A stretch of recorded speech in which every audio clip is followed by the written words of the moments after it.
د بلار به مېرمنې سره په څلوري سیکس کول کومې ګټې لري او کوم تاوانونه لري؟ سلام ګران لیدونکو، هیله ده چې روغ جوړ او د صحت جامې مو ورته وي.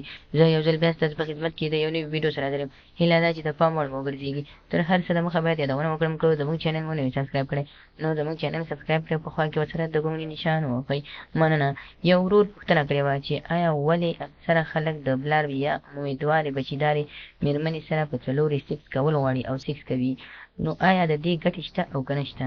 لکه څنګه چې تاسو به داسې ډېر اورېدلي وي چې ما تاسو ته ویلي او ډېر خلکو به تاسو داسې چې په څلوري یا په بلار کې چې څلوري سیکس کول خو ډېر خوند لري، خو هغه لپاره ډېر قوت هم او طاقت هم پکار دی. باید چې په بدن کې د هغه انرژي وي ترڅو وکولی شي چې مېرمنه ځان یا هم خلاصه کړي. خو داسې خلک شته چې خپل ځان خلاصوي او مېرمن بیا نشي خلاصولی. خو یو ورور پوښتنه کړې چې ولې د بلار د ښځې سره باید په څلوري سیکس وشي یا هم ونه شي؟ هر وخت چې تاسو کله د بلار یا بچیدارې مېرمنې سره سیکس کوئ نو باید دا څو ټکي په پام کې ولرئ.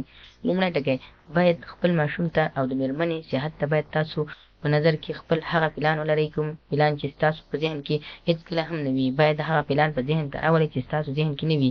نو هېڅکله داسې سیکس یا ښوروالی د مېرمنې سره مه کوئ چې د هغې صحت ته او د هغې بچي ته تاوان وي. نو تاسو کولی شئ چې د هغې سره په هغه طریقه باندې سیکس یا ښوروالی وکړئ په کومه طریقه چې تاسو ته ډېر ښه ښودل شوي دي، یعنې داسې طریقه باندې چې د هغې ماشوم محفوظ شي او سیف شي.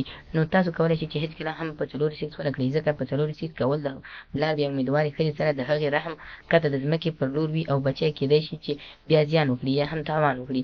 په دغه طریقه تاسو هېڅکله هم د بلار یا امیدوارې ښځې سره هېڅکله هم سیکس مه کوئ، ځکه د بلار یا امیدوارې ښځې سره سیکس په څلوري کول ډېر غټ زیان او تاوان لري. نو هغه ملګري چې دا سوال کړی نو خدای دې وکړي چې دا پوښتنه ورته حل شوي وي. د نور معلوماتو لپاره زموږ چینل سره سبسکرایب کړئ. مننه.